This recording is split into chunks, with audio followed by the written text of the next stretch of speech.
Fake medicine scam. India के अंदर हर रोज हजारों लोग मारे जाते हैं फेक मेडिसिन स्कैम की वजह से, और उनके परिवार वालों को पता भी नहीं चलता कि उनके घर का पेशेंट जो हॉस्पिटल के अंदर अपना इलाज करा रहा था वह किसी बीमारी की वजह से नहीं बल्कि हॉस्पिटल वालों के लालच और दुष्कर्मों की वजह से मारा गया है। लेकिन आखिरकार ये सोचने वाली बात है कि हॉस्पिटल के अंदर भोले भाले जनता आखिर किस तरीके से मारे जाते हैं। तो देखो, सबसे पहला तरीका यह है कि पेशेंट को असली और ब्रांडेड दवाई की जगह नकली, डुप्लीकेट, एक्सपायर्ड या फिर हार्मफुल दवाई दे देना। रियल तरीके से देखा जाए तो पेशेंट के ऊपर इसका कोई भी असली दवाई जैसा असर नहीं होता है, बल्कि ये तो कभी कभी उल्टा ही पेशेंट की जान ले लेती है। लेकिन आखिरकार किस तरीके से होता है ये स्कैम?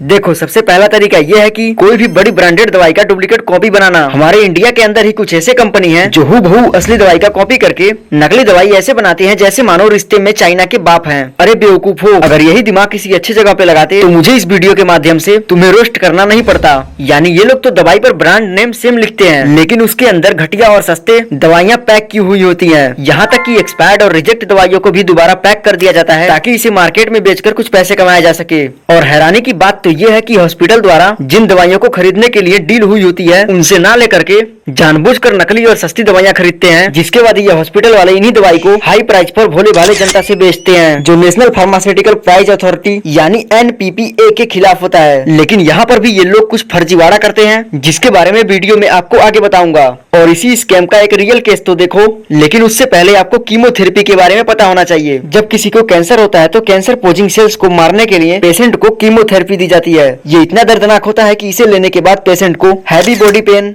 मुंह में छाले, पेट में दर्द, सिर में काफी तेज दर्द होना, ऐसे केस शामिल होते हैं। और तो और कीमोथेरेपी के बाद पेशेंट के सर के सारे बाल भी झड़ जाते हैं। और ऐसे ही केस की एक पेशेंट की स्टोरी देखो। बिहार के मधुबनी से एक व्यक्ति अपनी वाइफ को लेकर के दिल्ली जाता है। बेचारे उसके पत्नी को माउथ और लंग्स का कैंसर था, और जब इसके बारे में डॉक्टर को पता चलता है तो डॉक्टर बोलते हैं कि एक इंजेक्शन जिसका नाम कित्रोड़ा इंजेक्शन है उसी को लगाना पड़ेगा, और हर एक इंजेक्शन की कीमत लाखों में है। और अभी के टाइम में इसको आप ब्राउजिंग भी करोगे तो इसकी कीमत आपको आसानी से दिख भी जाएगी। तो ये सारी बातें सुनकर ये आदमी थोड़ा सा निराश हो जाता है और अपने जान पहचान वालों के थ्रू ये किसी थर्ड पार्टी ब्राउजर से एक कॉन्टेक्ट नंबर निकालता है जो इसी इंजेक्शन को काफी डिस्काउंट प्राइस में दे रहा था। तो यह व्यक्ति फटाफट 4 इंजेक्शन 3.6 लाख में खरीद लिया और हॉस्पिटल ले जाकर सीधे डॉक्टर को दे दिया, और डॉक्टर ने भी एकदम प्रॉपर तरीके से पहला इंजेक्शन लगा भी दिया। लेकिन जब उसी डॉक्टर ने दूसरा इंजेक्शन दिया तब पेशेंट की तबीयत एकदम से खराब होने लगती है, क्योंकि जो इंजेक्शन डॉक्टर के द्वारा दिया गया था वह फेक और डुप्लीकेट था। और थोड़ी ही देर में पेशेंट की इतना ज्यादा तबीयत खराब हो जाती है कि उसकी दम घुट जाती है। लेकिन जरा सोचो, जब उसका पति इस दवाई को खरीद रहा था तो वह कैसे इस बात को वेरीफाई किया कि यह दवाई नकली है या असली? और इन्हीं सब चीजों का फायदा उठाते हैं फेक मेडिसिन सेलर ने। और जब इनका तहकीकात हुआ तो पता चला कि ऑल इंडिया में मल्टीपल लोगों को मल्टीपल इंजेक्शन मल्टीपल प्राइस में बेचा गया है। जैसे कि हरियाणा के एक पेशेंट ने 6 इंजेक्शन 5.67 लाख में खरीदा, चंडीगढ़ में एक लड़की ने अपने मम्मी के लिए 12 इंजेक्शन 16.20 लाख में, और पंजाब में एक लड़की ने 10 इंजेक्शन अपने दादी के लिए 13.50 लाख में खरीदा। तो ये थी मेडिसिन स्कैम की एक दिल दहला देने वाली कहानी।